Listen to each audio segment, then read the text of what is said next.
दक्ष news, सामान्यांच्या हक्कासाठी नेहमी दक्ष।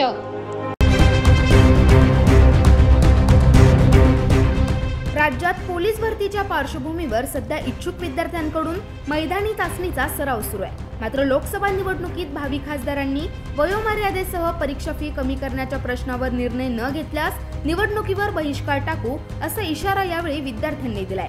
राज्याची कायदा आणि सुव्यवस्था सांभाळणारे भावी पोलीस कर्मचारी सध्या मैदानी चाचणीचा सराव करीत असून होऊ घातलेल्या पोलीस भरतीच्या पार्श्वभूमीवर विद्यार्थ्यांकडून तयारी सुरू आहे। लोकसभा निवडणुकीच्या पार्श्वभूमीवर या विद्यार्थ्यांनी भावी खासदारांकडून आपल्या अपेक्षा व्यक्त केल्या असून पोलीस भरतीची तयारी करणारे विद्यार्थी हे ग्रामीण भागातील तसेच गरीब कुटुंबातून येत असतात। मात्र महाराष्ट्र शासन 1000 रुपये फी प्रत्येक परीक्षेसाठी आकारत असते, यामुळे आर्थिक संकटाला तोंड द्यावे लागते। राजस्थानच्या धर्तीवर 120 रुपयात वर्षभरातील पोलीस भरतीसह सर्व स्पर्धा परीक्षा घेण्यात याव्या अशी मागणी यावेळी विद्यार्थ्यांनी केली आहे। मागच्या भरतीमध्ये जसं डबल फॉर्म भरण्याचा विषय नव्हता, म्हणजे सगळ्यांनी एकच सिंगल फॉर्म कोणत्याही जिल्ह्यामध्ये पोलीस शिपाईसाठी सिंगल, ड्रायव्हरसाठी सिंगल, SRPFसाठी सिंगल टाकायची शासनाने अट घातलेली होती।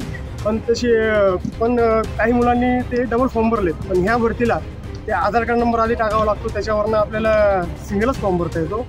तर शासनाला एवढी विनंती की आम्ही मागच्या टाईमला इमानदारीमध्ये फॉर्म भरले, त्याच्यामुळे आमचं तो चान्स, ती संधी आमची गेली, पण ह्या भरतीला त्याची दखल घेण्यात येईल। तसेच पेपर फुटीसह भरती प्रक्रियेला येणारी स्थगिती या प्रश्नांकडे देखील खासदारांनी लक्ष दिले पाहिजे।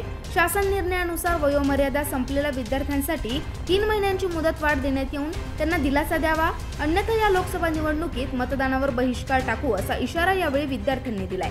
तर दुसरीकडे महिलांसाठी पोलीस भरतीत जास्तीत जास्त जागा काढून त्याबाबत देखील खासदारांनी लक्ष दिले पाहिजे अशी अपेक्षा महिला विद्यार्थिनींनी व्यक्त केली आहे। नागिंद मोरे, दक्ष न्यूज, धुळे।